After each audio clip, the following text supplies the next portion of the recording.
All right, my dear friends, I'm here in Phoenix at the airport and I'm about to board a plane, but I'm so excited. I'm going to try something very new today, which I hope you will like. I will let two AI actors discuss a topic that I have researched. So I have fed artificial intelligence with information.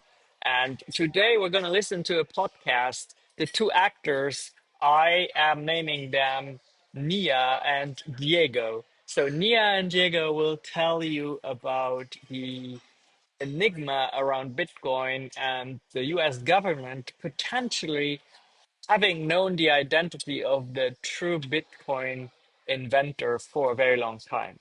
Enjoy the episode. Here we go. Definitely let me know in the comments how you like it.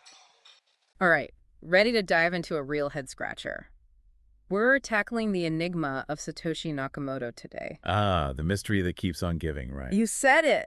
And the stuff you sent over about the US government possibly already knowing who Bitcoin's creator is, wild. It's a theory that's been floating around for a while, but it really gets you thinking, doesn't it? I mean, Yeah. the fact that someone, or maybe a group of people, could create something as impactful as Bitcoin and just dot vanish, it's almost unthinkable. Right.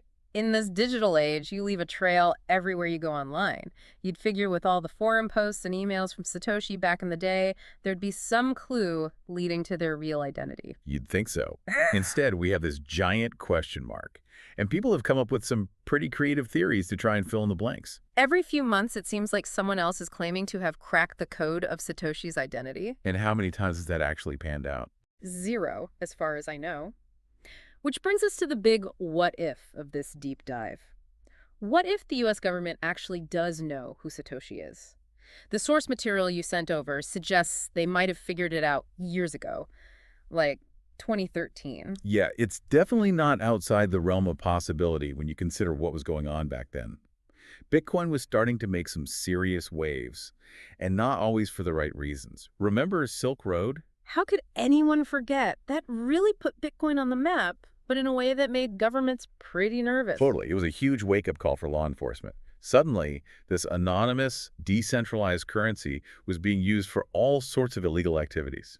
It makes sense that they'd want to get a handle on things. Absolutely. But here's where it gets interesting. You had different branches of the government approaching Bitcoin with different priorities. Law enforcement, obviously, was focused on the criminal element. But then you had the intelligence agencies. Who are probably thinking more about the long game. Exactly. They were asking the bigger questions. Who created this technology that could potentially disrupt the entire global financial system? Was it a lone genius? Or could it be a foreign power trying to gain an advantage? Those were high-stakes questions with potentially massive consequences. It's like something straight out of a spy movie, right? The US government digging around trying to uncover the secrets of this potentially revolutionary technology. Oh yeah, the intrigue is off the charts with this one.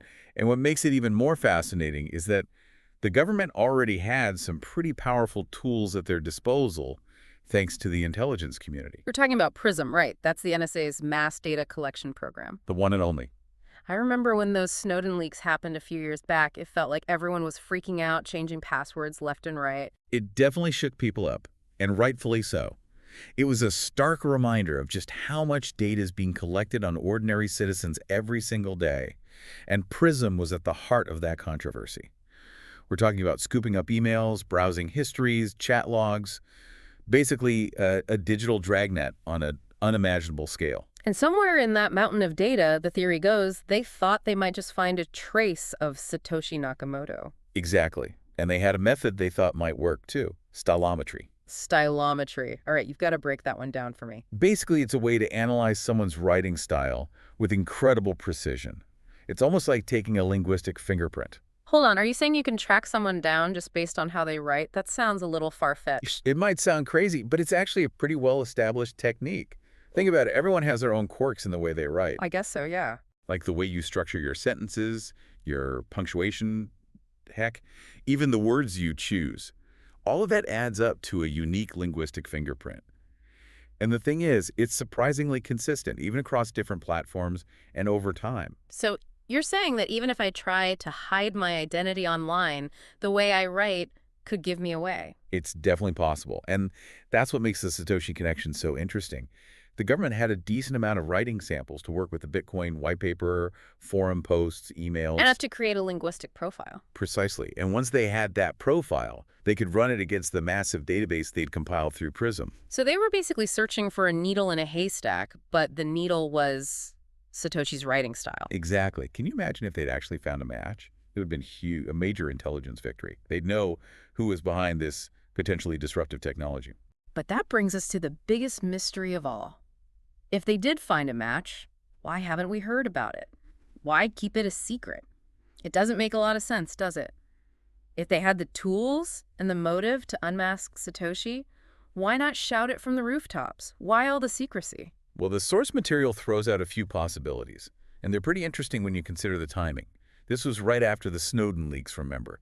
Public trust in the intelligence community was basically in the toilet. Yeah, the whole Prism thing really threw a wrench in things, didn't it? Totally.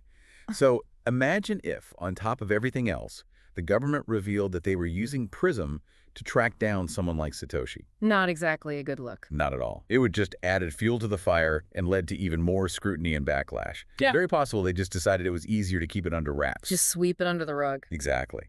But there's another, even bigger possibility to consider. What if unmasking Satoshi revealed something truly explosive? Like what? What if Satoshi's identity didn't just lead to some random genius in a basement, but to another country? You're saying Bitcoin could have been a foreign intelligence operation? It's not as crazy as it sounds. Think about the implications. Suddenly, you're not just talking about a tech mystery. You're talking about a potential international incident. It would have been a huge deal. Countries don't exactly love it when other countries meddle in their financial systems, do they? Not one bit. It could have been seen as an act of aggression, espionage. It could have thrown the whole cryptocurrency world into chaos. And let's not forget, Bitcoin's price can be pretty volatile. Yeah, even a whiff of uncertainty can send it on a roller coaster ride. For sure. And back in 2013, Bitcoin was starting to gain some serious traction. Governments were shifting their focus from who is Satoshi to how do we regulate this thing? Revealing Satoshi's identity might have just created more problems than it solved. It's wild to think how different things could be if they had come forward with that information, if they had it. Like, we might be living in a totally different world right now. That's the thing about Satoshi Nakamoto. Even if we never get definitive answers, the mystery forces us to think about some really big questions.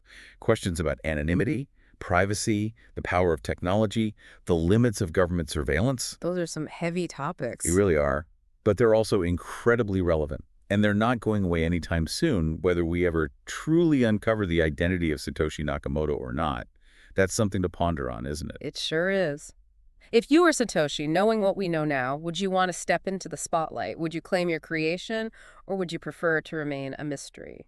That's all the time we have for today, but we'll be back next time to dive into another fascinating topic. Until then, keep those questions coming.